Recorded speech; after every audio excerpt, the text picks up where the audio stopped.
So while Congress is fighting back and forth about slavery during this time, slaves started to take matters into their own hands a bit more.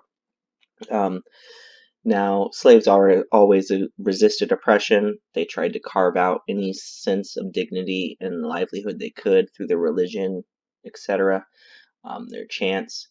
But now they're starting to escalate a bit more during this time through the sense of rebellions.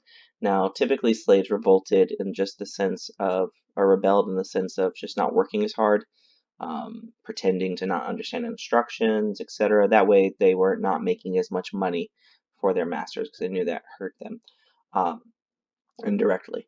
But now some are starting to have a bit more uprising, actual violence, and the most famous of that during this time was Nat Turner's rebellion. He was a preacher and a slave from Virginia.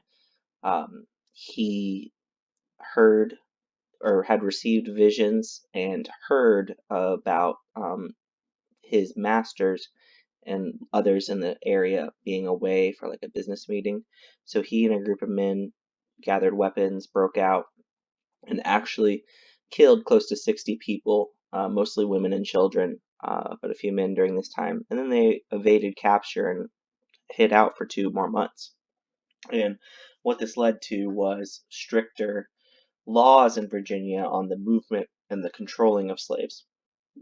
I know it's hard to imagine that it could get any worse than it was, but they reduced their movement, their sales, their loaning out, etc., much more.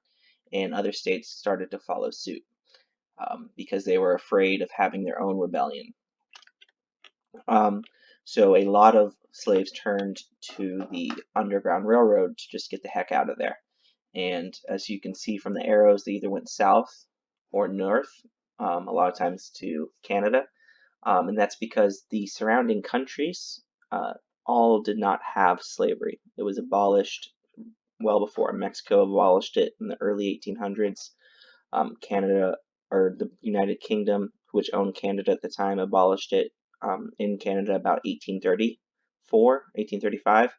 And so if they could make it there, they had a much better chance of freedom. But even just getting to the north was better, even though they weren't quite as safe. And all these runaway slaves, which some estimates up to 100,000 plus, made it successfully through the Underground Railroad, are costing the Southern slaveholders so much money. And their greed is is what controls them. Now, one of the most famous is Harriet Tubman. She was nicknamed Black Moses because of all her successful journeys. She ended up making 19 journeys north and south, saving and freeing slaves. And she actually knew the land so well that when the Civil War actually breaks out, she's enlisted to lead a couple raids for the Northern military to free more slaves, lead some missions. So she's actually the first woman to ever lead a military mission in the United States military because she just knew the land better than anyone else. So between the rebellions and the Underground Railroad, Southern slave owners' plantations are losing a lot of money.